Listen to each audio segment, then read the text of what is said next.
إن الحمد لله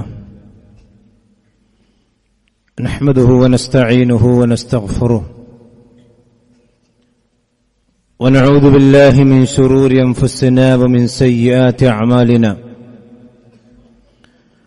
من يهده الله فلا مضل له ومن يضلل فلا هادي له وأشهد أن لا إله إلا الله وحده لا شريك له وأشهد أن محمدا عبده ورسوله اللهم صل على محمد وعلى آل محمد كما صليت على إبراهيم وعلى آل إبراهيم إنك حميد مجيد اللهم بارك على محمد وعلى آل محمد كما باركت على إبراهيم وعلى آل إبراهيم إنك حميد مجيد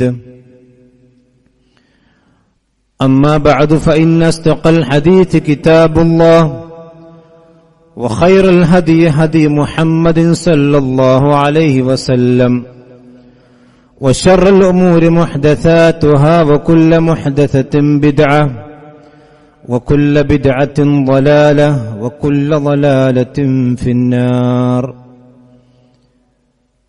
يا أيها الذين آمنوا اتقوا الله حق تقاته ولا تموتن إلا وأنتم مسلمون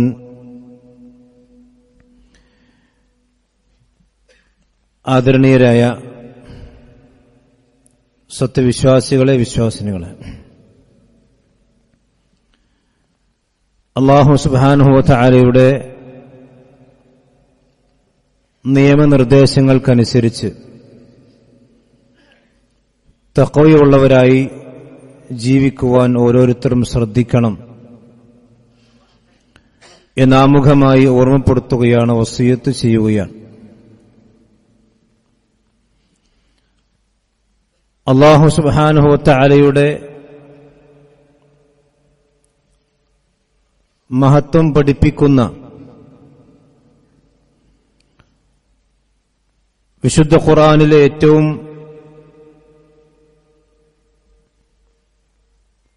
ആളമായ ശ്രേഷ്ഠമായ ആയത്തായ ആയത്തുൽ കുർസിയെ കുറിച്ചാണ്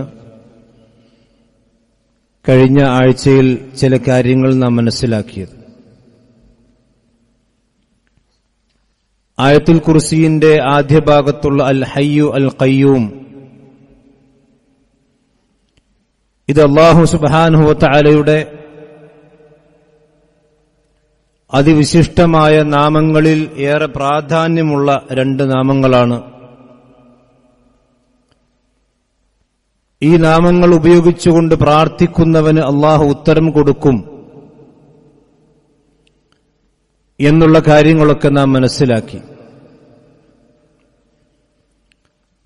അതിനോടനുബന്ധിച്ചുള്ള നാം മനസ്സിലാക്കേണ്ട വളരെ പ്രാധാന്യമുള്ള മറ്റൊരു കാര്യമാണ്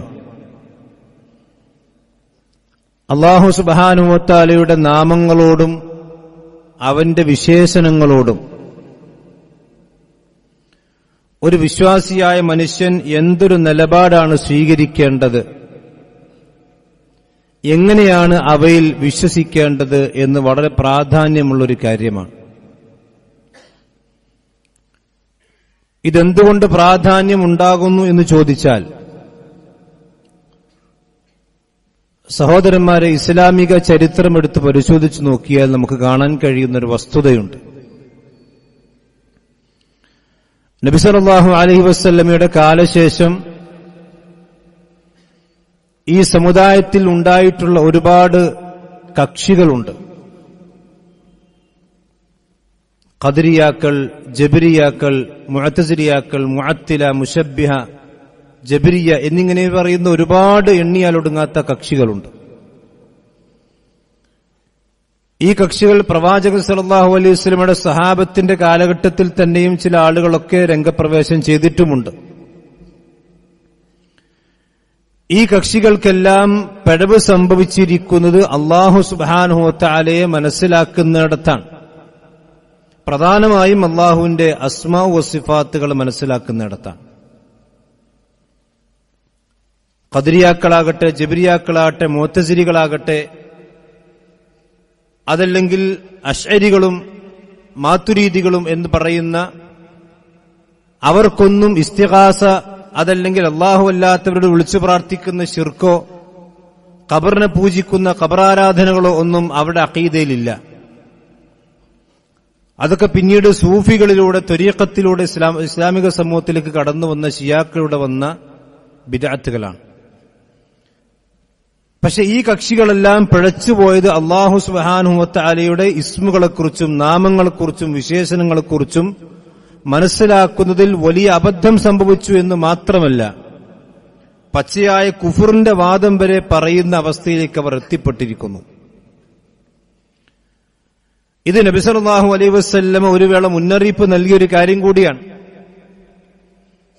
നമുക്കറിയാം, ജൂതന്മാരും ക്രിസ്ത്യാനികളും മക്കയിലെ മുശ്രിക്കുകളുമാണ് നബി സല്ലല്ലാഹു അലൈഹി വസല്ലമയുടെ പ്രബോധന കാലഘട്ടത്തിൽ പ്രവാചകന്റെ എതിരാളികളായി പ്രധാനമായും ഉണ്ടായിരുന്നത്. ഈ മൂന്ന് വിഭാഗത്തിലും കാര്യമായ പിഴവ് സംഭവിച്ചതും തൗഹീദുൽ ഉലൂഹിയത്തിലും ഈ വിഷയത്തിലും തന്നെയാണ്.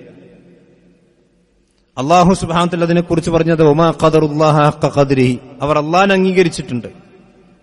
ജൂതന്മാരും ക്രിസ്ത്യാനികളും മക്കയിലെ മുശ്രിക്കുകളുമൊന്നും അല്ലാഹു ഇല്ല എന്ന് പറഞ്ഞവരല്ല, അല്ലാഹു ഉണ്ട് എന്ന് പറഞ്ഞവരാണ്. പക്ഷെ അല്ലാഹുവിനെ മനസ്സിലാക്കുന്നിടത്ത് ചില അബദ്ധങ്ങൾ സംഭവിച്ചു. വഖാലത്തിൻ നസാറ അൽ മസീഹ് ഇബ്നുല്ലാഹ്, ജൂതന്മാർ പറഞ്ഞു ഈസാ നബി അള്ളാന്റെ മകനാണ്. അപ്പൊ അള്ളണ്ട്, അള്ളാഹ്ക്ക് കുട്ടിയുണ്ട്. ഉസൈർ നബി അള്ളാന്റെ മകനാന്ന് ജൂതന്മാർ പറഞ്ഞു. മലക്കുകൾ അള്ളാഹുവിന്റെ പെൺകുട്ടികളാണ് എന്ന് മക്കത്തെ മുശ്രിക്കുകളും പറഞ്ഞു. അപ്പൊ അള്ളാഹു ഉണ്ട്, ആ അള്ളാഹുവിന് മഹത്വത്തിന് യോജിക്കാത്ത ചില കാര്യങ്ങൾ അവർ മനസ്സിലാക്കിയത് കൊണ്ടാണ് അവർക്ക് അബദ്ധങ്ങളൊക്കെ സംഭവിച്ചത്. ഇതേ അബദ്ധം മുസ്ലിമീങ്ങളായ ആളുകൾക്കും സംഭവിക്കും. അല്ലാഹു സുബ്ഹാനഹു വ തആലയെ സംബന്ധിച്ചുള്ള അബദ്ധവിശ്വാസങ്ങൾ ജൂതന്മാരെയും ക്രിസ്ത്യാനികളെയും മക്കത്തെ മുശ്രിക്കിനെയും ശിർക്കിലേക്ക് എത്തിച്ചിട്ടുണ്ട് എങ്കിൽ ഈ സമുദായത്തിൽപ്പെട്ട ആളുകൾ അല്ലാഹു സുബ്ഹാനഹു വ തആലയെ സംബന്ധിച്ച് ശരിയായി മനസ്സിലാക്കാതിരുന്നാൽ അവരും ശിർക്കിലേക്ക് എത്തിപ്പെടും. ഇത് നബി സല്ലല്ലാഹു അലൈഹി വസല്ലം പറഞ്ഞ കാര്യമാണ്. ലതത്തബിഅന്ന സനന മൻ കാന ഖബ്ലകും ശിബ്റൻ ബിശിബ്രിൻ ദിറാഅൻ ബിദിറാ, നിങ്ങൾക്ക് മുമ്പ് കഴിഞ്ഞുപോയ ആളുകളെ നിങ്ങൾ ചാണിന് ചാണായി മുഴത്തിന് മുഴവാമി നിങ്ങൾ പിൻപറ്റുക തന്നെ ചെയ്യും. ലാ ഇലാഹ ഇല്ലല്ലാഹ് എന്ന് പറഞ്ഞതുകൊണ്ട് ഒരു സമുദായത്തിൽ അല്ലെങ്കിൽ ഏതെങ്കിലും ഒരു വ്യക്തിയിൽ ശിർക്ക് സംഭവിക്കുകയില്ല എന്ന ഒരു നിർഭയത്വം ഇസ്ലാം ആർക്കും കൊടുത്തിട്ടില്ല. സംഭവിക്കുമെന്നാണ് ഇസ്ലാം പഠിപ്പിച്ചിട്ടുള്ളത്. അപ്പൊ നമുക്കറിയാം, ആദം നബി അലൈഹി സ്വലാത്തു വസ്സലാം, ആദം നബി തൗഹീദിന്റെ ആളായിരുന്നു, മുവഹിദായിരുന്നു. ആ ആദം നബിയുടെ സന്താനങ്ങളെല്ലാം ശിർക്ക് വന്നത്. അത് കഴിഞ്ഞ് മഹാനായ നൂഹ് നബി അലൈഹി സ്വലാത്തു വസ്സലാമിയുടെ കപ്പലിൽ കയറിയ അങ്കുലി പരിമിതമായ ചില ആളുകൾ മാത്രമാണ് ലോകത്ത് മുഅ്മിനീങ്ങളായുണ്ടായിരുന്നത്. കറകളഞ്ഞ മുഅ്മിനീങ്ങളായിരുന്നു അവർ. അന്ന് ലോകത്ത് വേറെ മനുഷ്യന്മാരുണ്ടായിരുന്നില്ല. പക്ഷേ ആ മനുഷ്യന്മാരുടെ പിൻതലമുറക്കാരിൽ നിന്നാണ് പിന്നീട് ശിർക്ക് സംഭവിച്ചിട്ടുള്ളത്. ഞാൻ പറഞ്ഞത്, ഈ അള്ളാഹുവിനെ സംബന്ധിച്ചുള്ള അള്ളാഹുവിന്റെ നാമങ്ങളെയും ഗുണവിശേഷണങ്ങളെയും പറ്റി ശരിയാവണ്ണം അറിവില്ലാതിരുന്നാൽ നമ്മൾ അബദ്ധങ്ങളിലേക്ക് പോകും. അത് കേരളത്തിലടക്കമുള്ള മുസ്ലിമീങ്ങളിൽ ആ അബദ്ധങ്ങളുണ്ട്. നമ്മളത് കൃത്യമായി മനസ്സിലാക്കണം. അതുകൊണ്ടാണ് തൗഹീദിനെ സംബന്ധിച്ചിടത്തോളം അള്ളാഹുവിനെ കുറിച്ചുള്ള വിജ്ഞാനം ഒരു മുസ്ലിം വളരെ ഗൗരവത്തിൽ തന്നെ മനസ്സിലാക്കണമെന്ന് പണ്ഡിതന്മാരും അതുപോലെ തന്നെ ദീൻ പഠിച്ച ആളുകളുമൊക്കെ കൃത്യമായി കൊണ്ട് നമ്മെ ഉത്ബോധിപ്പിച്ചുകൊണ്ടിരിക്കുന്നത്. സഹോദരന്മാരെ, അള്ളാഹുവിനെ സംബന്ധിച്ചിടത്തോളം അള്ളാഹുവിന് ഒരുപാട് പേരുകളുണ്ട്. വലില്ലാഹിൽ അസ്മാഉൽ ഹുസ്ന, അള്ളാഹു സുബ്ഹാനഹു വ തആലയ്ക്ക് ഏറ്റവും നല്ല നല്ല പേരുകൾ അള്ളാഹ്ക്കുള്ളതാണ്. അള്ളാഹുവിന്റെ നാമങ്ങളുടെ ഒരു പ്രത്യേകത എന്ന് പറഞ്ഞാൽ അത് അള്ളാഹ്ക്ക് വേറെ ആർട്ട് കൊടുത്ത പേരുകളല്ല, അത് അള്ളാഹു സ്വയം സ്വീകരിച്ച പേരുകളാണ്. അമ്പിയാക്കന്മാരുടെ അടക്കമുള്ള പേരുകൾ അമ്പിയാക്കന്മാർ സ്വയം സ്വീകരിച്ചതല്ല. നബി സല്ലല്ലാഹു അലൈഹി വസല്ലമയുടെ മുഹമ്മദ് എന്ന പേര് പ്രവാചകരിട്ടതല്ല. നമ്മുടെ ആരുടെയും പേരുകൾ നമ്മൾ സ്വയം സ്വീകരിച്ചതല്ല. ഏതൊരു സൃഷ്ടിയുടെയും പേരുകൾ അങ്ങനെ തന്നെയാണ്. മറ്റുള്ളവരായിരിക്കും അതിന് നാമകരണങ്ങൾ നടത്തുക. എന്നാൽ അള്ളാഹുവിനെ സംബന്ധിച്ചിടത്തോളം അള്ളാഹുവിന്റെ പേരുകൾ അള്ളാഹു തന്നെ സ്വയം സ്വീകരിച്ചതാണ്.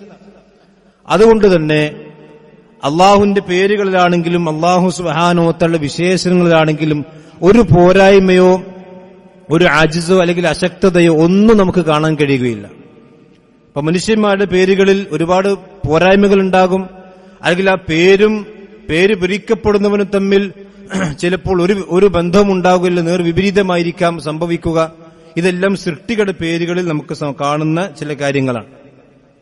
ഇതേപോലെ തന്നെ അല്ലാഹു സുബ്ഹാനഹു വ തആല പേരുകൾ ഏറ്റവും ഭംഗിയുള്ള പേരുകളാണ് പടച്ചവന്റെ പേരുകൾ. ഏതെടുത്തു നോക്കിയാലും അൽ അലീം, അൽ ഖദീർ, അൽ സമീ, ബസീർ, ഏതെടുത്തു നോക്കിയാലും അതിന്റെ അർത്ഥപൂർണ്ണത ഉൾക്കൊള്ളുന്നതും ഏറെ ഭംഗിയുള്ളതുമായ പേരുകളാണ് പടച്ച റബ്ബിനുള്ളത്.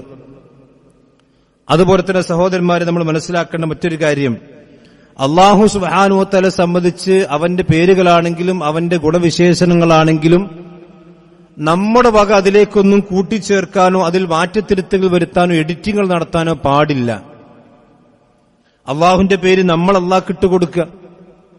അപ്പൊ മലയാളത്തിലും അതുപോലെ തന്നെ ഉറുദു ഭാഷകളിലുമൊക്കെ പ്രയോഗിക്കുന്ന പല നാമങ്ങളും അതൊന്നും അള്ളാഹുവിന്റെ അസ്മാവ് സിഫാത്തുകൾ വന്നതേയല്ല.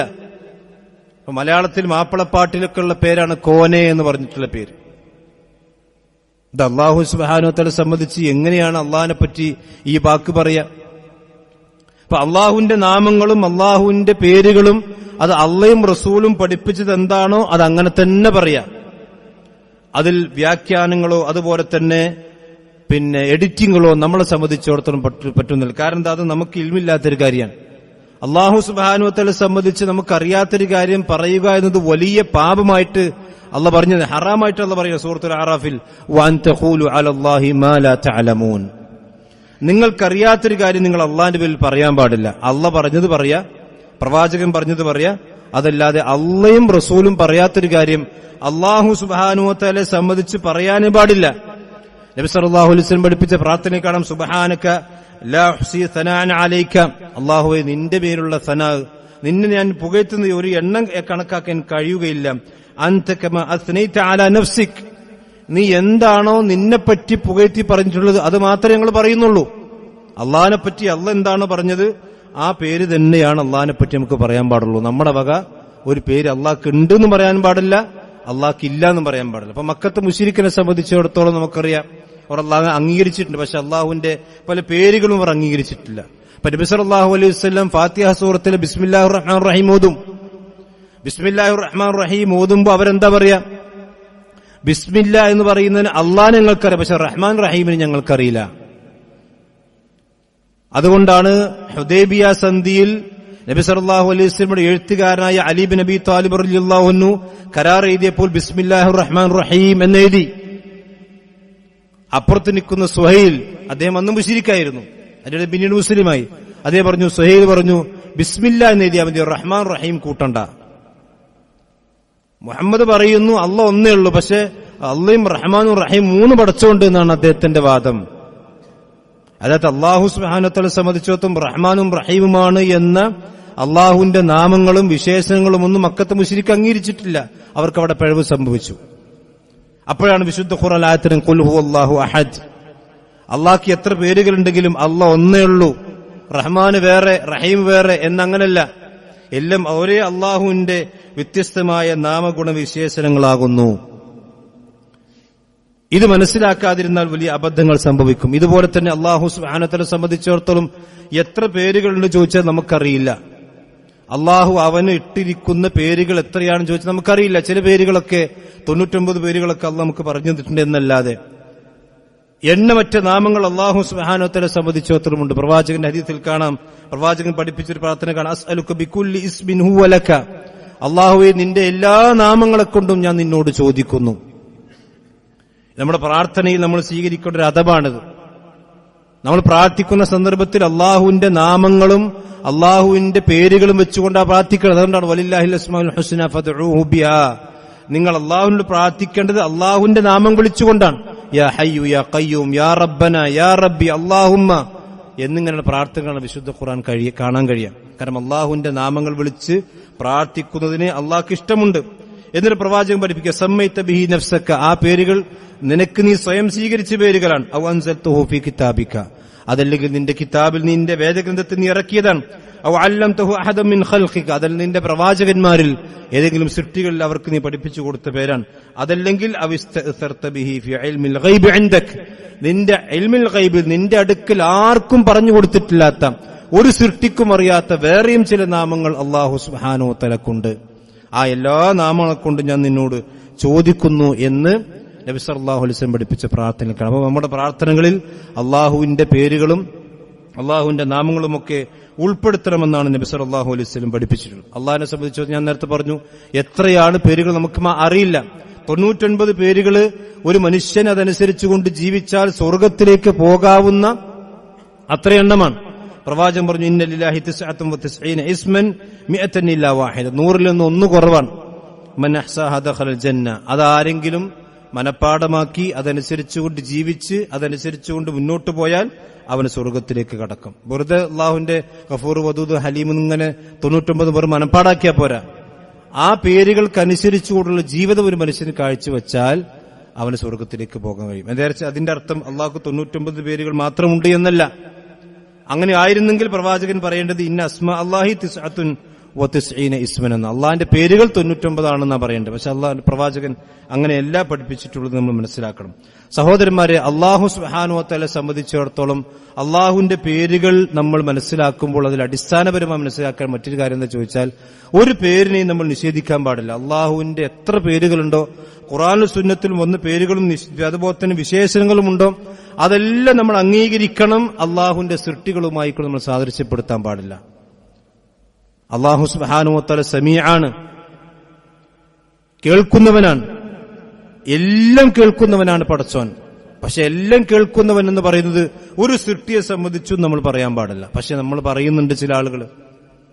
അല്ലാഹു സുബ്ഹാനഹു വ തആല കേൾക്കുന്നത് പോലെ കേൾക്കുന്ന, അള്ളാഹു അറിയുന്നത് പോലെ അറിയുന്ന, അള്ളാഹു ചെയ്യുന്ന പോലെ കാര്യങ്ങൾ ചെയ്യുന്ന ഔലിയാക്കന്മാരുണ്ടെന്നാണ് നമ്മുടെ കേരളത്തിൽ പോലും ചില വിശ്വാസികളായ ആളുകൾ അബദ്ധത്തിലോ അത് അറിഞ്ഞോ അറിയാതെ വിശ്വസിച്ചുകൊണ്ടിരിക്കുന്നത്. ഇത് ശരിയല്ല. കാരണം അല്ലാഹു സുബ്ഹാനഹു വ തആല സംബന്ധിച്ചിടത്തോളം അല്ലാഹു സുബ്ഹാനഹു വ തആല പറഞ്ഞ എന്താ, വലം യകുൽ ലഹു കുഫുവൻ അഹദ്, അല്ലാഹുവിന് തുല്യരായിക്കൊണ്ട് ആരും തന്നെയില്ല.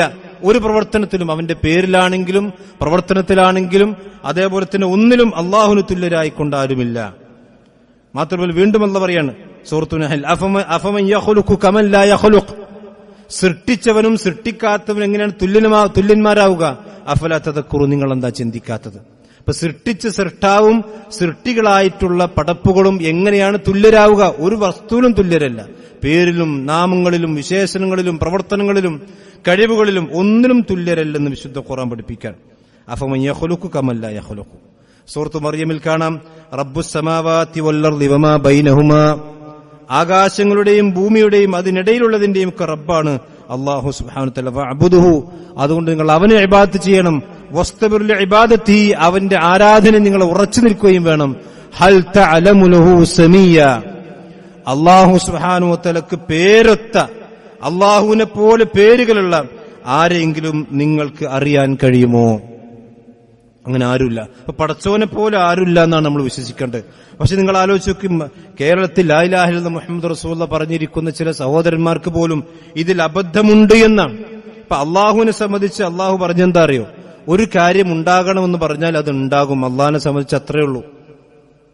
ഇന്നമാ ഖൗലുനാ ലിശൈഇൻ ഇദാ അറദ്നാഹു അൻ നഖൂല ലഹു കുൻ ഫയകൂൻ. നാം ഒരു കാര്യം ഉണ്ടാകണം ഉദ്ദേശിച്ചാൽ ആ കാര്യത്തോട് കുൻ എന്ന് പറയണം. അല്ലാഹ് കുൻ എന്ന് പറഞ്ഞാൽ അതങ്ങനെ ഉണ്ടാവും. ഇത് അല്ലാഹു സുബ്ഹാനഹു വ തആല സംബന്ധിച്ചിടത്തോളം മാത്രമുള്ള വിശേഷണമാണ്. എന്ന് നിങ്ങൾ നോക്കൂ, മൊഹിദ്ദീൻ മാല അദ്ദേഹത്തെ സംബന്ധിച്ചിടത്തോളം പറയാണ്, എന്നുടെ ഏകൽ ഉടയവൻ തന്നേകൽ ആകുന്നു ഞാൻ ചൊൽകിൽ ആകും അതെന്നോവർ. ഇതൊരു പടപ്പിനെ പറ്റി പറയാൻ പറ്റുമോ? അള്ളാഹിനെ പറ്റി പറഞ്ഞ അതേ കാര്യം മൊയ്തീൻ ശൈഖിനെ പറ്റി പറയാം. അള്ളാഹ് പറയാണ്, ഞാനൊരു കാര്യം ഉദ്ദേശിച്ചാൽ കുന്ന് പറഞ്ഞാൽ മതി, അതുണ്ടാകും. എന്നാൽ ഇതിൽ പറയാണ്, മൊയ്തീൻ ശൈഖ് ഒരു കാര്യം ഉണ്ടാകണം എന്ന് പറഞ്ഞാൽ അതുണ്ടാകുന്നു. ഒരു വിശ്വാസിയെ സംബന്ധിച്ചിടത്തോളം ഇതൊന്നും അംഗീകരിക്കാനേ കഴിയില്ല. ഞാൻ പറഞ്ഞതാണ്, അള്ളാഹുവിനെ സംബന്ധിച്ച് മനസ്സിലാക്കേണ്ടതുപോലെ മനസ്സിലാക്കാതിരുന്നാൽ അബദ്ധങ്ങളിലേക്ക് ചാടും, ശിർക്കിലേക്ക് പോകും, ഇസ്ലാമിൽ നിന്ന് പുറത്തു പോകുന്ന വാദങ്ങളിലേക്ക് പോകും. ഇനി പറഞ്ഞു പറഞ്ഞപ്പോ അവസാനം സി എം മടവൂരിനെ പറ്റി എഴുതിയ ഒരു പുസ്തകത്തിൽ കാണാം, വദുത്തസറുഫി മൻ ലഹു ഖാല ലിശൈഇൻ കുൻ ലകാന കമാ കാന ഖുതുബുൽ ആലം അയ ഗൗസുൽ അവാൻ. മൊയ്‌ദി ശൈഖ് കുൻ എന്ന് പറഞ്ഞാൽ ഉണ്ടാകുന്ന പോലെ തന്നെ സി എം മടവൂർ കുൻ എന്ന് പറഞ്ഞാലും ഉണ്ടാകുമെന്ന് മലയാളത്തിൽ ഇറങ്ങിയ പുസ്തകത്തിൽ, ഇവിടുത്തെ കേരളത്തിലെ പണ്ഡിതന്മാർ ഈ പുസ്തകത്തിൽ നമുക്ക് കാണാൻ കഴിയും. നിങ്ങൾ ആലോചിച്ച് നോക്കണം, അള്ളാഹുവിന്റെ പ്രവാചകനെ പറ്റി പോലും പറയാൻ പറ്റാത്ത കാര്യങ്ങളാണ് ഈ ദുർബലന്മാരായ ആളുകളെക്കുറിച്ച്, സൃഷ്ടികളെക്കുറിച്ച് അള്ളാഹുവിന്റെ സ്ഥാനത്തേക്ക് ഉയർത്തുന്ന രൂപത്തിൽ പറഞ്ഞുകൊണ്ടിരിക്കുന്നത്. ഇതെന്തുകൊണ്ട് സംഭവിക്കും ചോദിച്ചാൽ, ഒമാ ഖദറുല്ലാഹ ഹഖ ഖദ്രിഹി, അള്ളാഹിനെ കണക്കേണ്ട പോലെ കണക്കാക്കിയില്ല, അള്ളാഹുവിനെ അറിയേണ്ടതുപോലെ അറിഞ്ഞില്ല, അപ്പോൾ അബദ്ധങ്ങൾ സംഭവിച്ചിരിക്കുന്നു. ഇതേപോലെ തന്നെ സഹോദരന്മാരെ നമ്മൾ മനസ്സിലാക്കണം, അള്ളാഹു സുബ്ഹാനഹു വ തആല ഒരു കാര്യം അള്ളാഹിനെ പറ്റി പറഞ്ഞാൽ അവന്റെ പ്രവർത്തനമാകട്ടെ, അവന്റെ വിശേഷണങ്ങളാകട്ടെ, അവന്റെ നാമങ്ങളാകട്ടെ, നമുക്കതെല്ലാം മനസ്സിലാക്കാൻ കഴിഞ്ഞോളന്നില്ല. കാരണം അള്ളാഹു സുബ്ഹാനഹു വ തആലയെ സംബന്ധിച്ചിടത്തോളം നമുക്ക് പൂർണ്ണമായ വിജ്ഞാനം ഒരിക്കലും നമുക്ക് മനസ്സിലാക്കാൻ സാധിക്കുകയില്ല. അള്ളാഹ് ഖാലിഖാണ്, നമ്മൾ മഖ്ലൂഖാണ്. മഖ്ലൂഖിന് ഒരുപാട് പരിധികളുണ്ട്. വല്ലാഹു അഅലം വഅൻതും ലാ തഅലമൂൻ. അള്ളാഹ്ക്കാണ് എല്ലാ കാര്യങ്ങളും അറിയുന്നത്, നിങ്ങൾക്കൊന്നും അറിയില്ല. അപ്പൊ അള്ളാഹിനെ പറ്റി നമുക്ക് വേണ്ടത്ര അള്ളാഹ് പറഞ്ഞു തന്നതേ നമുക്ക് അറിയുള്ളൂ. അപ്പൊ അതിന്റെ അള്ളാഹു പറഞ്ഞു തന്ന കാര്യങ്ങളിൽ നമ്മൾ നമ്മുടെ വക ബുദ്ധി ഉപയോഗിച്ചുകൊണ്ട് വ്യാഖ്യാനിക്കാനോ അതുപോലെ തന്നെ നിഷേധിക്കാനോ പാടില്ല. അപ്പൊ അള്ളാഹുവിനെ കുറിച്ച് പല സ്ഥലങ്ങളിൽ ഖുർആൻ പറഞ്ഞ കാര്യമാണ്, അർ റഹ്മാൻ അലൽ അർശി ഇസ്തവ, അള്ളാഹു അവന്റെ അർശിൽ ഇസ്തിവ ചെയ്തിരിക്കുന്നു. ഇതിനെങ്ങനെയാണ് വിശുദ്ധ ഖുർആൻ അത് പറഞ്ഞതാണ്. സൂറത്ത് താഹയിലുണ്ട്, അല്ലാത്ത ആയത്തുകളുണ്ട്. ഈ ആയത്തിനെ സംബന്ധിച്ചിടത്തും എന്താ നമ്മൾ മനസ്സിലാക്കേണ്ടത്? അവിടെ തെറ്റി മനസ്സിലാക്കിയാൽ അള്ളാഹുവിനെ സംബന്ധിച്ചിടത്തും നമ്മൾ അറിവില്ലാത്ത കാര്യം പറയില്ലായിരിക്കും. ഈ ആയത്ത് വിശദീകരിച്ചുകൊണ്ട് ഞാൻ നേരത്തെ പറഞ്ഞ പോലെ മുഅ്തസിലിയാക്കളും ജഹ്മിയാക്കളും അതുപോലെ തന്നെ അശ്അരികളും ഒക്കെ പറഞ്ഞെന്താ വെച്ചാൽ, അള്ളാഹു ഇസ്തിവ ചെയ്തു എന്ന് പറഞ്ഞാൽ അതിനെ നമ്മൾ വ്യാഖ്യാനിക്കണം. അങ്ങനെ പറയാൻ പാടില്ല. അള്ളാഹു അധികാരം കൈപ്പിടിയിൽ ഒതുക്കി എന്ന് പറയണം, ഇസ്തൗല എന്ന് പറയണം. തെറ്റാണത്.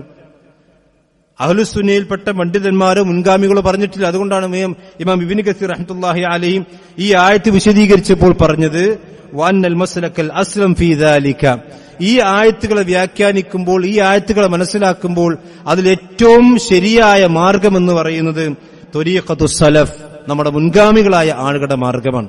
ആരാ സലഫുകൾ എന്ന് പറഞ്ഞാൽ സഹാബത്തും താബീങ്ങളും തബഅ താബീങ്ങളും. എന്താണ് അവരുടെ മാർഗം? ഇംറാറു മാ ജാഅ ഫീ ദാലിക മിനൽ കിതാബി വസ്സുന്ന, എങ്ങനെയാണ് ഖുർആനിലും സുന്നത്തിലും വന്നിട്ടുള്ളത് അങ്ങനെ തന്നെ മനസ്സിലാക്കുക. മിൻ ഗൈരി തക്യീഫ്, രൂപം പറയാൻ പാടില്ല. അള്ളാഹു ഇറങ്ങുമെന്ന് പറഞ്ഞാൽ നമ്മൾ ഇറങ്ങുന്നത് പോലെ എന്ന് പറയാൻ പാടില്ല, പക്ഷെ അള്ളാഹ് ഇറങ്ങൂല എന്ന് പറയാനും പാടില്ല. അള്ളാഹുവിന് കൈകളുണ്ട് എന്ന് വിശുദ്ധ ഖുർആൻ പഠിപ്പിക്കാൻ, പക്ഷെ സൃഷ്ടികളുടെ കൈകൾ പോലെ എന്ന് പറയാൻ പാടില്ല, കൈ ഇല്ല എന്ന് പറയാനും പാടില്ല. അതാണ് അഹ്ലുസുന്നന്റെ രീതി. മിൻ ഗൈരി തക്യീഫിൻ, രൂപം പറയാൻ പാടില്ല. അള്ളാഹുവിന്റെ കൈകൾക്കുള്ള രൂപം നമുക്ക് പറയാൻ പാടില്ല. ബൽ യദാഹു എന്ന് വിശുദ്ധ ഖുർആൻ പഠിപ്പിച്ചതും ആദം നബി അലൈഹി സ്വലാത്തു വസ്സലാമയെ കുറിച്ച് പറഞ്ഞപ്പോ ഖലഖ്തു ബിയദയ്യ, എന്റെ 2 കൈകൾ കൊണ്ട് ആദം നബിയെ സൃഷ്ടിച്ചു എന്നുള്ള പറഞ്ഞിട്ടുണ്ട്. എന്റെ 2 കൈകൾ കൊണ്ടാണ് ഞാൻ ആദം നബിയെ സൃഷ്ടിച്ചത് എന്ന് അള്ളാഹ് പറയുമ്പോ നമ്മൾ പറയാണ് അള്ളാഹ്ക്ക് കൈയില്ല എന്ന് പറയാൻ പാടില്ല. പക്ഷെ അതും പറയാൻ പാടില്ല, അള്ളാഹുവിന്റെ കൈ നമ്മുടെ കൈ പോലെയാണ് എന്നും പറയാൻ പാടില്ല. അതാണ് തക്യീഫ് പാടില്ല. വലാ തഹരീഫിൻ, അതിൽ അർത്ഥവ്യാഖ്യാനങ്ങൾ നടത്താൻ പാടില്ല, പദപ്രയോഗങ്ങൾ അങ്ങോട്ടും ഇങ്ങോട്ടും മാറ്റാൻ പാടില്ല. വലാ തശ്ബീഹിൻ, അതിനെ സാദൃശ്യപ്പെടുത്താൻ പാടില്ല. വലാ തഅതീലിൻ, നിഷേധിക്കാൻ പാടില്ല. വലാ തംസീലിൻ, ഉദാഹരണങ്ങൾ പറയാൻ പാടില്ല. അള്ളാഹ്ക്ക് ഉദാഹരണങ്ങൾ പറയാം. അപ്പൊ നമ്മൾ കേട്ടിട്ടുണ്ടാവും, അള്ളാഹു സുബ്ഹാനഹു വ തആല സംബന്ധിച്ചിടത്തോളം അള്ളാഹിനോട് നിങ്ങൾ നേരിട്ട് പ്രാർത്ഥിക്കണം എന്ന് പറയുമ്പോൾ ചില ആളുകൾ പറയില്ലെങ്കിൽ നമ്മൾ ട്രാൻസ്ഫോമറിൽ നിന്ന് നമ്മൾ നേരിട്ട് കറണ്ട് എടുക്കാറുണ്ടോ? ചില ആളുകൾ ചോദിക്കുന്ന ചോദ്യമാണ്. ട്രാൻസ്ഫോമറിൽ നേരിട്ട് കറണ്ട് എടുക്കാറ്, നമ്മളത് അതിന്റെ പവറൊക്കെ കുറച്ച് പിന്നെ നമ്മൾ 3 ഫേസിലൂടെ ഒക്കെ കറണ്ട് എടുക്കല്. ഇതുപോലെ അള്ളാഹുലൊക്കെ നമ്മൾ നേരിട്ട് ചോദിക്കാൻ പാടുണ്ടോ? ഫലാ തദ്രിബൂ ലില്ലാഹിൽ അംസാൽ, നിങ്ങൾ അള്ളാഹ്ക്ക് ഉദാഹരണം പറയാൻ പാടില്ല. കാരണം സൃഷ്ടികളെ പോലെ എല്ലാ സൃഷ്ടാവ്. ഈ ആയത്ത് ഇത് കൃത്യമായി മനസ്സിലാക്കാതിരുന്നാൽ സഹോദരന്മാരെ അബദ്ധങ്ങൾ സംഭവിച്ചിട്ടുണ്ട്, മുൻഗാമികൾക്ക് സംഭവിച്ചിട്ടുണ്ട്. ഇമാം മാലിക് റഹ്മത്തുള്ളാഹി അലൈഹി, അദ്ദേഹം ആരാ നമുക്കറിയാം, സലഫു സാലിഹിൽപ്പെട്ട മഹാപണ്ഡിതനാണ്. അദ്ദേഹം റസൂലുള്ളാഹിന്റെ പള്ളിയിൽ ക്ലാസ് എടുത്തുകൊണ്ടിരിക്കുമ്പോൾ അർ റഹ്മാനു അലൽ അർശി ഇസ്തവ എന്ന ആയത്ത് അദ്ദേഹം മോദി. അപ്പൊ സദസ്സിൽ നിന്ന് ഒരു മനുഷ്യൻ ചോദിച്ചു, അതെങ്ങനെ ഉണ്ടാകുക, കൈഫ്, അള്ളാഹു എങ്ങനെയാണ് അവന്റെ അർശിൽ ഇസ്തിവ ചെയ്തിരിക്കുന്നത്? ആ സന്ദർഭത്തിൽ ഇമാം മാലിക് റഹ്മത്തുള്ളാഹി പറഞ്ഞ മറുപടിയുണ്ട്. ലോകത്ത് അഹ്ലുസുന്ന ഈ ഏത് കാലഘട്ടത്തിലും പറയുന്ന മറുപടിയാണ്, അൽ ഇസ്തിവാഉ മഅലൂം. അള്ളാഹിനെ സംബന്ധിച്ചിടത്തോളം ഏത് വിശേഷങ്ങളാണെങ്കിലും അത് അറിയപ്പെട്ട കാര്യമാണ്. ഇസ്തിവാ എന്ന് പറഞ്ഞതിന്റെ അർത്ഥം നമുക്കറിയാം. ഇപ്പൊ യദുൻ എന്ന് പറഞ്ഞാൽ അത് കയ്യാ നമുക്കറിയാം, പക്ഷേ വൽ കൈഫ് മജ്ഹൂൽ, അതിന്റെ രൂപം നമുക്കറിയില്ല, അത് അള്ളാഹ്ക്ക് മാത്രമേ അറിയുള്ളൂ. വൽ ഈമാനു ബിഹി വാജിബുൻ, അതിനെപ്പറ്റി വിശ്വസിക്കൽ നിർബന്ധമാണ്, നിഷേധിക്കാൻ പാടില്ല, അങ്ങനെ ഇല്ല എന്ന് പറയാൻ പാടില്ല. വൽ ഈമാനു ബിഹി വാജിബുൻ വസ്സുആലു അൻഹു ബിദ്അത്തുൻ, അതിനെക്കുറിച്ച് ചോദ്യം ചെയ്യുക എന്നുള്ളത് പുത്തൻവാദമാണ്. എന്താ അങ്ങനെ, എന്താ ഇങ്ങനെ, അതിനെ സംബന്ധിച്ച് ചോദ്യം ചെയ്യൽ പിന്നെ പുത്തൻവാദവും. വൽ ബഹ്തു അൻഹു കുഫ്റുൻ, അതിനെ സംബന്ധിച്ചിടത്തോളം അന്വേഷിച്ച് അതിങ്ങനെ ചിന്തിച്ച് എന്താണ് ഇപ്പൊ അള്ളാഹ്ക്ക് അങ്ങനെ അള്ളാഹ്ക്ക് ഇങ്ങനെ പറഞ്ഞ് അതിനെപ്പറ്റി അന്വേഷിക്കലും ചിന്തിക്കലും അത് കുഫറിലേക്ക് എത്തിക്കുന്നതാണ് എന്നതാണ് ഇമാം മാലിക് റഹ്മത്തുള്ളാഹി അലൈഹി അദ്ദേഹത്തിന്റെ കാലഘട്ടം ഉത്തമ നൂറ്റാണ്ട് ജീവിച്ച പണ്ഡിതൻ പറഞ്ഞത്. അതന്നെയാണ് ഇന്ന് നമ്മൾ സ്വീകരിക്കുക. ഇല്ലെങ്കിൽ അബദ്ധങ്ങൾ സംഭവിക്കും. ഈ അബദ്ധങ്ങൾ എവിടേക്ക് എത്തും ചോദിച്ചാൽ ഞാൻ നേരത്തെ പറഞ്ഞ പോലെ അള്ളാഹുവിനെ അവന്റെ സൃഷ്ടികളോട് സാദൃശ്യപ്പെടുത്തി സൃഷ്ടികളോട് അള്ളാഹുവിനോട് ചോദിക്കേണ്ട കാര്യങ്ങൾ സൃഷ്ടികളോട് ചോദിച്ചാലും കുഴപ്പമില്ല, അള്ളാഹുവിനെ പോലെ തന്നെയാണ് സൃഷ്ടികളെന്നൊക്കെ പറയുന്ന അവസ്ഥയിലേക്ക് എത്തിപ്പെട്ടതും മുൻഗാമികൾ എത്തിപ്പെട്ടതും ജൂതക്രിസ്ത്യാനികളും മക്കത്ത് മുശ്രിക്കും എത്തിപ്പെട്ടതുപോലെ തന്നെ നമ്മളും എത്തിപ്പെടുമെന്ന കാര്യത്തിൽ തർക്കമില്ല. അതുകൊണ്ടാണ് അള്ളാഹ് പറഞ്ഞത് വലാ തഖ്ഫു മാ ലൈസ ലക ബിഹി ഇൽമുൻ, നിനക്ക് ഇൽമില്ലാത്തൊരു കാര്യം നീ പറയാൻ പാടില്ല. അള്ളാഹിനെ പറ്റി ഇൽമുള്ളത് മാത്രമേ പറയാൻ പാടുള്ളൂ. അതുകൊണ്ടാണ് ദീന് സംസാരിക്കുമ്പോൾ അള്ളാഹുവിന്റെ മതം സംസാരിക്കുമ്പോൾ നമ്മൾ ഒരു കമ്മട്ടത്തിന് പറയാൻ പാടില്ല. അങ്ങനെയാണെന്ന് തോന്നുന്നല്ല, നമുക്ക് വലാ തഖ്ഫു മാ ലൈസ ലക ബിഇൽം, നിനക്ക് ഉറപ്പുള്ള കാര്യങ്ങൾ മാത്രമേ ദീനിനെ പറ്റി പറയാൻ പാടുള്ളൂ. പ്രത്യേകിച്ചും വിവരമുള്ള ആളുകളും ഇനി അതല്ലെങ്കിൽ സോഷ്യൽ മീഡിയയിലേക്ക് ഇടപഴകുന്ന ആളുകൾ, സംശയം ചോദിക്കുന്ന ആളുകൾക്ക് ശ്രദ്ധിക്കേണ്ട കാര്യം എന്താ വെച്ചാൽ നമ്മുടെ നിഗമനങ്ങൾ വെച്ചുകൊണ്ട് ദീന് പറയാൻ പാടില്ല. ഇപ്പൊ സോഷ്യൽ മീഡിയയൊക്കെ വലിയ മുഫ്തിമാരാണ്, വലിയ വലിയ മഹാപണ്ഡിതന്മാർക്കൊക്കെ ഉത്തരം കിട്ടാത്ത ചോദ്യങ്ങളൊക്കെ നമ്മുടെ പിന്നെ വാട്സപ്പ് യൂണിവേഴ്സിറ്റിയിലുള്ള ആളുകൾക്കൊക്കെ ഭയങ്കരമായ ഒരു വളരെ നോർമലായി പറയും. അതൊരിക്കലും പാടില്ല സഹോദരന്മാരെ. അള്ളാന്റെ ദീൻ എന്ന് പറഞ്ഞാൽ പ്രവാചകനോട് പോലും അള്ളാഹ് പറഞ്ഞാൽ എന്താ അറിയോ, വലൗ തഖവ്വല അലൈനാ ബഅദൽ അഖാബീൽ ലഖദ്നാ മിൻഹും ബിൽ യമീൻ. നബി, നിങ്ങളെങ്ങാനും ഞാൻ പറയാത്തൊരു കാര്യം പറഞ്ഞു കഴിഞ്ഞാൽ നിങ്ങളുടെ കണ്ടനാട് നിങ്ങളുടെ കഴുത്ത് ഞാൻ മുറിച്ചു കളയുന്ന അള്ളാഹിന്റെ റസൂലിനോട് പോലും അള്ളാഹ് പറഞ്ഞു. അപ്പൊ ദീന് പറയുമ്പോൾ, അള്ളാഹിനെ പറ്റി സംസാരിക്കുമ്പോൾ, റസൂലുള്ളാഹിനെ പറ്റി പറയുമ്പോൾ, ദീനൊരു കാര്യം പറയുമ്പോൾ വളരെ സൂക്ഷ്മത പാലിച്ചുകൊണ്ടേ പറയാൻ പാടുള്ളൂ. ദുനിയാവ് നമുക്ക് പറഞ്ഞാലും തെറ്റിയാലും അബദ്ധം പറ്റിയാലും കുഴപ്പമില്ല. പക്ഷെ ദീൻ എന്ന് പറഞ്ഞാൽ ആളുകൾ ഫോളോ ചെയ്യുന്ന അള്ളാഹുവിന്റെ ദീനാണ്. റസൂലുള്ളാഹിക്ക് പോലും ദീനൊരു ഹർഫ്, വമാ യൻതിഖു അനിൽ ഹവ ഇൻ ഹുവ ഇല്ലാ വഹ്യു യൂഹാ, ഒരു ഹവക്കനുസരിച്ച് ഒരു നുത്ഖ, ഒരു കലാം പോലും റസൂലുള്ളാഹിക്ക് പറയാൻ അധികാരമില്ല അള്ളാഹിന്റെ വഹയില്ലാതെ. അതുകൊണ്ട് അതാണ് അല്ലാഹ് പറഞ്ഞു വലാ തഖ്ഫു മാ ലൈസ ലക ബിഇൽമുൻ ഇന്ന സമഅ വൽ ബസറ വൽ ഫുആദ കുല്ലു ഉലൈക കാന അൻഹു മസ്ഊല. അതിനൊക്കെ നിന്റെ ചെവിയാണെങ്കിലും നിന്റെ കേൾവിയാണെങ്കിലും നിന്റെ കാഴ്ചയാണെങ്കിലും നിന്റെ ചിന്തകളാണെങ്കിലും ഒക്കെ അള്ളാഹുവിന്റെ അടുക്കൽ ചോദ്യം ചെയ്യപ്പെടുന്നതാണ്. അതുകൊണ്ട് അള്ളാഹുവിനെ കുറിച്ച് സൂക്ഷ്മമായി പഠിക്കാനും മനസ്സിലാക്കാനും നമ്മൾ സമയം കണ്ടെത്തണം. ഇല്ലെങ്കിൽ സഹോദരന്മാരെ പിഴച്ചു പോകുന്ന കക്ഷികളിൽ നമ്മൾ ഉൾപ്പെട്ടു പോകുമെന്ന കാര്യത്തിൽ സംശയമില്ല. അള്ളാഹു സുബ്ഹാനഹു വ തആല അവനെക്കുറിച്ച് പഠിക്കുന്ന, അവനെക്കുറിച്ച് മനസ്സിലാക്കി അവന്റെ മാർഗത്തിൽ സഞ്ചരിക്കുന്ന യഥാർത്ഥ മുഅ്മിനീങ്ങളിൽ അള്ളാഹു നമ്മെ നമ്മുടെ കുടുംബത്തെയും ഉൾപ്പെടുത്തി അനുഗ്രഹിക്കുമാറാവട്ടെ.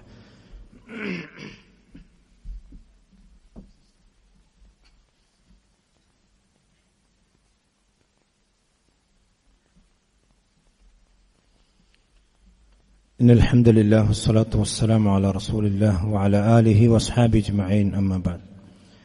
ഒരിക്കൽ കൂടി അല്ലാഹു സുബ്ഹാനഹു വ തആലയെ സംബന്ധിച്ച് മനസ്സിലാക്കുകയും അവന്റെ കൽപ്പനകൾ പാലിച്ചുകൊണ്ട് ജീവിക്കാൻ ശ്രദ്ധിക്കുകയും വേണം എന്ന് ഓർമ്മപ്പെടുത്തുകയാണ്, വസിയത്ത് ചെയ്യുകയാണ്. സഹോദരന്മാരെ, നമ്മൾ ദുൽഖഅദ മാസത്തിലേക്ക് പ്രവേശിച്ചിരിക്കുകയാണ്. അഥവാ ദുൽഹിജ്ജ മാസത്തിന്റെ തൊട്ടു മുന്നേ ഉള്ള ഹജ്ജ് കർമ്മങ്ങളൊക്കെ നിർവഹിക്കാൻ വേണ്ടി ഹാജിമാർ മക്കയെ ലക്ഷ്യം വെച്ചുകൊണ്ട് ലോകത്തിന്റെ വിവിധ ഭാഗങ്ങളിൽ നിന്ന് എത്തിക്കൊണ്ടിരിക്കുന്ന ഒരു സന്ദർഭം കൂടിയാണ്. നമ്മെ സംബന്ധിച്ചിടത്തോളം ഈ വർഷം ഹജ്ജിന് പോകുന്ന ആളുകളുണ്ടാകാം, ഇനി പോകാൻ ഭാഗ്യം ലഭിക്കാത്ത ആളുകളുണ്ടാകാം. നമ്മുടെയൊക്കെ മനോമുഖരത്തിൽ എപ്പോഴും ഉണ്ടായിരിക്കേണ്ട ഒരു പ്രാർത്ഥനയാണ്, പടച്ചോനെ നിന്റെ കഅബാലയത്തിൽ ചെന്ന് ആ അറഫയിലൊക്കെ നിന്ന് നിന്നോടൊന്ന് രണ്ട് കരങ്ങളും ഉയർത്തി പ്രാർത്ഥിക്കുവാനും ഹജ്ജ് കർമ്മം നിർവഹിക്കാനുമൊക്കെയുള്ള ഒരവസരം നീ എനിക്കുണ്ടാക്കി തരണമെന്ന് എല്ലാവരും പ്രാർത്ഥിക്കണം. അത് സമ്പത്തുള്ളവനും സമ്പത്തില്ലാത്തവനും പ്രാർത്ഥിക്കണം. കാരണം പ്രാർത്ഥനയെ സംബന്ധിച്ച് അല്ലാഹ് പറഞ്ഞു ദുഊനി അസ്തജിബ് ലക്കും, നിങ്ങൾ എന്നോട് പ്രാർത്ഥിച്ചാൽ ഞാൻ നിങ്ങൾക്ക് ഉത്തരം നൽകും. പ്രാർത്ഥിക്കേണ്ട ബാധ്യതയാണ് നമ്മളെ അല്ലാഹു ഏൽപ്പിച്ചിട്ടുള്ളത്. അതുകൊണ്ട് നമ്മുടെ പ്രാർത്ഥനയിൽ ആ കാര്യമുണ്ടാകണം. ഹജ്ജ് കർമ്മത്തിൽ ഹാജിമാർ നിർവഹിക്കുന്ന ഒരു പ്രധാനപ്പെട്ട കർമ്മമാണ് ബലികർമ്മം. ഈ ബലികർമ്മത്തിന്റെ പ്രത്യേകത ഹജ്ജ് നിർവഹിക്കാത്തവർക്കും ഇസ്ലാം സുന്നത്താക്കിയ അല്ലെങ്കിൽ ഒരു വേള നിർബന്ധമെന്ന് പോലും പണ്ഡിതന്മാർ പറഞ്ഞൊരു കർമ്മമാണ് ഉളഹിയ്യത്ത് എന്ന് പറയുന്നത്. അപ്പോൾ ഉളഹിയ്യത്തിനെ കുറിച്ച് ചിന്തിക്കാനും അതിന്റെ ഉരുവിനെക്കുറിച്ച് അന്വേഷിക്കാനും ഒക്കെയുള്ള സമയം ആയിത്തുടങ്ങിയിട്ടുണ്ട് എന്നതുകൊണ്ടാണ് ഞാൻ ഈ വിഷയം ഇപ്പോൾ പറയുന്നത്. ഉളഹിയ്യത്തിനെ സംബന്ധിച്ചിടത്തോളം മുസ്ലിമീങ്ങൾ മനസ്സിലാക്കേണ്ട ഒരു കാര്യം, നമുക്ക് വർഷത്തിൽ ഒരിക്കലാണ് ഉളഹിയ്യത്ത് ഉള്ളത്. അപ്പൊ നമ്മളെ സംബന്ധിച്ച് നമ്മുടെ സാമ്പത്തിക ബജറ്റും നമ്മുടെ സാമ്പത്തിക ശേഷിയും മറ്റുള്ളവരെക്കാൾ കൂടുതൽ അറിയുന്നവർ നമ്മൾ തന്നെയായിരിക്കും. ഒരു വർഷത്തിൽ ഉളഹിയ്യത്ത് അറുക്കാൻ ഇപ്പൊ നമ്മുടെ മഹല്ലിൽ 10,000 രൂപയാണ് നിശ്ചയിച്ചിട്ടുള്ളത്.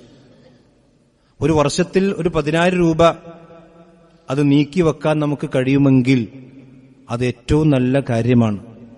മാത്രമല്ല നബി സല്ലല്ലാഹു അലൈഹി വസല്ലമയെ അവിടുത്തെ ജീവിതത്തിൽ നിരന്തരമായി കൊണ്ട് ചെയ്യുകയും ഖുൽ ഇന്ന സ്വലാത്തി വനുസുക്കി എന്ന് പറയാൻ വേണ്ടി അള്ളാഹു പറയുകയും ചെയ്തു. എന്റെ നമസ്കാരം എന്റെ ബലികർമ്മം ഫസല്ലി ലിറബ്ബിക വൻഹർ, നിന്റെ നമസ്കാരം അള്ളാഹുവിനെ പോലെ നിസ്കരിക്കുന്ന പോലെ തന്നെ ബലികർമ്മം നടത്തുകയും ചെയ്യുക. അപ്പൊ നിസ്കാരത്തിന്റെ കൂടെയാണ് ബലികർമ്മത്തെ 2 ആയത്തുകളിലും അള്ളാഹു സുബ്ഹാനഹു വ തആല എണ്ണി പറഞ്ഞിട്ടുള്ളത് നമ്മൾ മനസ്സിലാക്കണം. അപ്പൊ അതിന്റെ ഗൗരവം നമ്മൾ മനസ്സിലാക്കുകയും കഴിയുന്ന ആളുകൾ ഉളുഹിയ്യത്തിൽ പങ്കാളികളാകാൻ വേണ്ടി പരിശ്രമിക്കുകയും ചെയ്യണം.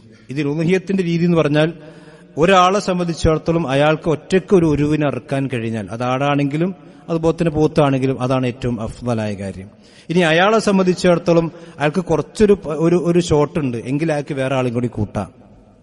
ഇനി അവർക്ക് 2 പേർക്കും കഴിയുന്നില്ലെങ്കിൽ അയാൾക്ക് മറ്റേ 3ാമതൊരാളെയും കൂട്ടാം. ഇനി 3 ആളുകളെ ഷെയറും ഒരുപോലെ ആകണോ, അത് നിർബന്ധമൊന്നുമില്ല ഇസ്ലാമിൽ. ഇപ്പൊ ഒരു 50,000 രൂപയുടെ പോത്താണെങ്കിൽ ഒരാൾ 30,000 രൂപ എടുക്കുക, മറ്റേ ആൾ 10,000 എടുക്കുക, മറ്റേ ആൾ 10,000 എടുക്കുക. അപ്പൊ അയാളെ സംബന്ധിച്ചിടത്തോളം കൂടുതൽ എടുത്ത ആളെ സംബന്ധിച്ച് കൂടുതൽ പുണ്യം കിട്ടും. എല്ലാ ഷെയറുകളും ഒരുപോലെ ആകണം എന്ന് ഇസ്ലാമിൽ പഠിപ്പിച്ചില്ല. പക്ഷെ നമ്മളെ സംബന്ധിച്ചിടത്തോളം എല്ലാവരും കൂട്ടായി നിർവഹിക്കുമ്പോൾ സ്വാഭാവികമായിട്ടും അങ്ങനെ നമ്മൾ നിർവഹിക്കുന്നു എന്നല്ലാതെ ശരിക്കും ഇസ്ലാമിൽ ഉളുഹിയ്യത്ത് എന്ന് പറഞ്ഞാൽ ഞാൻ ഒറ്റയ്ക്ക് എനിക്കൊരാൾ ഒരുവിനെ ഇറക്കാൻ കഴിഞ്ഞെങ്കിൽ ഞാൻ ഒറ്റയ്ക്കാണ് ഇറക്കേണ്ടത്. നബി സല്ലല്ലാഹു അലൈഹി വസല്ലം അങ്ങനെയാണ് അറുത്തിട്ടുള്ളത്. പ്രവാചകൻ സല്ലല്ലാഹു അലൈഹി വസല്ലം ഒട്ടകങ്ങൾ അറുത്തിട്ടുണ്ട്. ഇനി അതിന് കഴിയാത്ത ഒരാളുകൾക്ക് ആ പുണ്യം നഷ്ടപ്പെടണ്ടെന്ന് വിചാരിച്ചിട്ടാണ് മറ്റൊരാൾ കൂടി ഷെയർ ചേരാം. അങ്ങനെ 7 ആളുകൾ വരെ ഷെയർ ചെയ്ത് ഉളുഹിയ്യത്ത് അറുക്കുക. 7 ആൾ ഷെയർ ചെയ്യുന്ന ഒരു നിർബന്ധമില്ല. 6 ആളാകാം, 5 ആളാകാം, 3 ആളാകാം, 4 ആളാകാം, ഒക്കെ ആകാം. അതിൽ ഒറ്റയാകണമെന്ന് ഷർത്ത് പോലുമില്ല. എത്രയാണോ കഴിയുന്നത് അത്ര ആളുകൾ അതിൽ ഷെയർ കൂടി ആ ഉളുഹിയ്യത്ത് എന്ന് പറയുന്ന മഹത്തായ പുണ്യകർമ്മത്തിലേക്ക് പങ്കാളികളാകാൻ ശ്രദ്ധിക്കണം. കാരണം അതിന്റെ ഒരുപാട് പുണ്യങ്ങൾ പ്രവാചകൻ സല്ലല്ലാഹു അലൈഹി വസല്ലം പഠിപ്പിച്ചിട്ടുണ്ട്.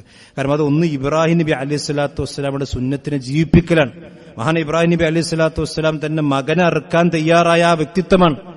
ആ മനസ്സ് അവസാനം അല്ലാഹു സുബ്ഹാനഹു വ തആല അദ്ദേഹത്തിനൊരു ബലിമൃഗത്തെ പകരമായി നൽകി.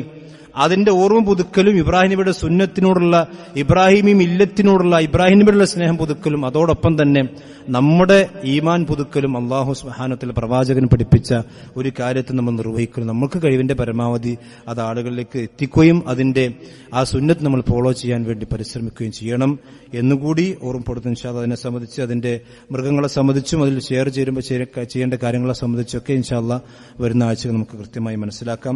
അല്ലാഹു സുബ്ഹാനഹു വ തആല അവന്റെ ദീനനുസരിച്ചുകൊണ്ട് ജീവിക്കുന്ന മുഅ്മിനീങ്ങളിൽ അല്ലാഹു നമ്മെ എല്ലാം ഉൾപ്പെടുത്തി അനുഗ്രഹിക്കുമാറാവട്ടെ. ഇന്ന് മാസത്തിൽ ആദ്യത്തെ വെള്ളിയാഴ്ചയാണ്. നമ്മുടെ ഈ പള്ളിയുടെ കളക്ഷൻ എടുക്കുന്ന ദിവസമാണ്. എല്ലാ ആളുകളും അതിൽ പൂർണ്ണമായി കൊണ്ട് സഹകരിക്കണം. പ്രത്യേകിച്ച് സ്ത്രീകളും ആ കാര്യം ശ്രദ്ധിക്കണം എന്നുകൂടി ഓർമ്മപ്പെടുത്തുന്നു. അല്ലാഹു നമ്മെ എല്ലാം അനുഗ്രഹിക്കുമാറാവട്ടെ. നമ്മുടെ ജീവിതത്തിൽ അറിഞ്ഞും അറിയാതെ സംഭവിച്ചു പോയ ചെറുതും വലുതുമായ എല്ലാ തെറ്റുകുറ്റങ്ങളും അല്ലാഹു നമുക്കെല്ലാം പുറത്തു നൽകുമാറാവട്ടെ. നമ്മളിൽ നിന്ന് മരണപ്പെട്ടുപോയ നല്ലവരായ നമ്മുടെ കൂട്ടുകുടുംബങ്ങൾ, നമ്മുടെ മാതാപിതാക്കൾ, നമ്മുടെ നേതാക്കന്മാർ അല്ലാഹുക്കെല്ലാം പുറത്തു കൊടുക്കുകയും അവരെയും നമ്മയും നാളെ ജന്നാത്തുൽ ഫിർദൗസിൽ അല്ലാഹു ഒരുമിച്ച് കൂട്ടുകയും ചെയ്യുമാറാവട്ടെ. മാരകമായ അസുഖങ്ങൾ കൊണ്ടും അതുപോലെ തന്നെ തീർത്താ കടബാധകൾ കൊണ്ടും അല്ലാഹു നമ്മയും നമ്മുടെ കുടുംബത്തെയും പരീക്ഷിക്കാതിരിക്കട്ടെ. അത്തരം പരീക്ഷണങ്ങളിൽ ഏർപ്പെട്ടിരിക്കുന്ന ആളുകൾക്ക് അല്ലാഹു സുബ്ഹാനഹു വ തആല ആശ്വാസം നൽകി അനുഗ്രഹിക്കുമാറാവട്ടെ. ലോകത്തിന്റെ വിവിധ ഭാഗങ്ങളിൽ പ്രയാസങ്ങൾ അനുഭവിക്കുന്ന മുസ്ലിം സഹോദരിമാർ പിഞ്ചുമക്കൾ അല്ലാഹുവർക്കെല്ലാം ആശ്വാസം നൽകുമാറാവട്ടെ. ഇസ്ലാമിന്റെ ശത്രുക്കളെ ഉള്ളിൽ നിന്നും പുറത്തുനിന്നുള്ള ആളുകളെ അല്ലാഹു പരാജയപ്പെടുത്തുകയും അവരുടെ ആയുധങ്ങൾ അല്ലാഹു അവരുടെ ആയുധങ്ങളെ ശക്തി ഇല്ലായ്മ ചെയ്യുകയും ചെയ്യുമാറാവട്ടെ. റബ്ബനാ തഖബ്ബൽ മിന്നാ ഇന്നക അൻതസ് സമീഉൽ അലീം. അല്ലാഹുമ്മ ഇഗ്ഫിർ ലിൽ മുഅ്മിനീന വൽ മുഅ്മിനാത്ത് വൽ മുസ്ലിമീന വൽ മുസ്ലിമാത്ത്. അല്ലാഹുമ്മ അഇസ്സൽ ഇസ്ലാം വൽ മുസ്ലിമീൻ وأذل الشرك والمشركين. ربنا تقبل منا إنك أنت السميع العليم وتب علينا إنك أنت التواب الرحيم. آمين آمين برحمتك يا أرحم الراحمين. وصلى الله على نبينا محمد.